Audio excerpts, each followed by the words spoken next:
বাবা পাট শ্রমিক, পরিবারে নিত্য অভাব, আর্থিক প্রতিকূলতাকে হার মানিয়ে আইডিয়াল ট্যালেন্ট সার্চ পরীক্ষায় রাজ্যের মধ্যে প্রথম হলেন সপ্তম শ্রেণীর ছাত্র মোহাম্মদ এহসান।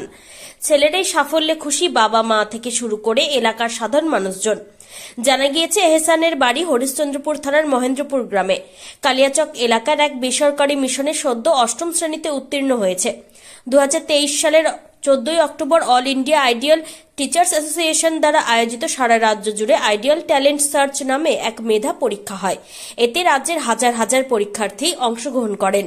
25শে ডিসেম্বর সেই পরীক্ষার ফলাফল প্রকাশিত হয়। মোহাম্মদ এহসান সপ্তম শ্রেণী থেকে রাজ্যের মধ্যে প্রথম স্থান অধিকার করে। আর এই খবর চাউর হতে এহসানের বাড়িতে সংবর্ধনা দিতে ছুটে আসেন বিভিন্ন রাজনৈতিক দলের নেতাকর্মীরা। শনিবার সকালে হরিশ্চন্দ্রপুর এলাকার বিশিষ্ট সমাজসেবক জিয়াউর রহমান চৌধুরী তার বাড়িতে ছুটে যান।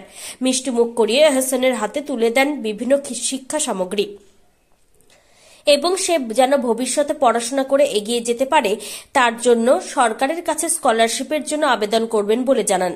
আরও জানা গিয়েছে, এহসানের বাবা রবিউল ইসলাম একজন সাধারণ দিনমজুর। পাটের গোডাউনে দড়ি পাকানোর কাজ করে কোনো রকমের সংসার চালান। তার 2 ছেলে ও 1 মেয়ে।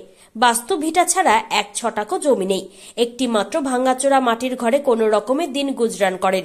এই সামান্য ইনকামে ছেলের পড়াশোনার খরচের পাশাপাশি সংসারের খরচ জোগাড় করতে হিমশিম খেতে হচ্ছে তাকে। তাই তিনি সরকারের কাছে সাহায্যের আবেদন করেছেন। জঙ্গিপুর থেকে তরিকুল শেখের রিপোর্ট, জঙ্গিপুর টিভি। বিষয়টা হচ্ছে যে আজকে যে আমরা এখানে ছুটে এসেছি, এই মোহাম্মদ এহসান যে অভাবনীয় একটা ফল করেছে পুরো পশ্চিমবঙ্গে, তাই আগামী দিনে এরকম ছেলে আমাদের সমাজ তথা দেশের ভবিষ্যতের জন্য এই সব ছেলে কিন্তু তৈরি হচ্ছে আগামী দিনে। এবং তার আজকে আমরা এখানে এসে যা তার বাড়ির অবস্থা দেখলাম, সেই একটি মাত্র মাটির ঘর। তার বাবা একজন পাটের যে জুটের যে ফ্যাক্টরিগুলো হয় সেখানে দিনমজুরের কাজ করে এবং সেখানে কাজ যদি না থাকে তবে মানুষের অন্যের বাড়িতে গিয়ে দিনমজুরের কাজ করে। তো এইরকম একটা মানে কি বলবো, আর্থিক যে অনটন এই পরিবারের কিন্তু যা দেখতে পাচ্ছি যে তার বাবার সেই মতো সামর্থ্য নেই যে তাকে উচ্চশিক্ষায় শিক্ষিত করবে। উচ্চশিক্ষার জন্য যেসব ফাইন্যান্সিয়াল যে সাপোর্ট দরকার, সেই সাপোর্ট তার বাবা দিতে পারবে বলে মানে আমরা যা দেখলাম তার কন্ডিশন কিন্তু সেটা নেই।